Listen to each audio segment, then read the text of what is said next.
حضرت علی نے مکان نہیں بنایا ساری زندگی، مکان نہیں بنایا، کوئی کاروبار نہیں کیا ساری عمر۔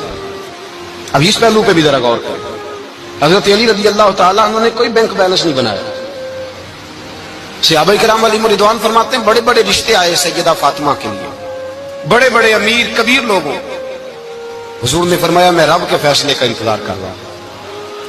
ایک دن تینوں یار ان لوگوں کا خلوص دیکھے مولا علی کے ساتھ، حضرت ابوبکر، حضرت عمر، حضرت عثمان۔ حضرت علی ایک یہودی کے باغ میں مزدوری کر رہے تھے تو وہاں گئے اور جا کے کہا علی تو حضور سے سیدہ فاطمہ کا رشتہ کیوں نہیں طلب کرتا؟ تو حضرت علی کہنے لگے بھائیو نہ مکان ہے نہ گھر ہے نہ کچھ ہے، رشتہ کیسے مانگ لوں؟ کہا تو جا تو صحیح، ہمیں تو لگتا ہے رسول پاک تیرا انتظار کر رہے ہیں۔ مولا علی شیر خدا کہتے ہیں میں گیا اور جب میں حضور کی بارگاہ میں گیا تو انہوں نے مجھے تیار تھے نا، تیار کر کے بھیجا، مجھے لفظ بھی سکھائے کیا کہنے ہیں۔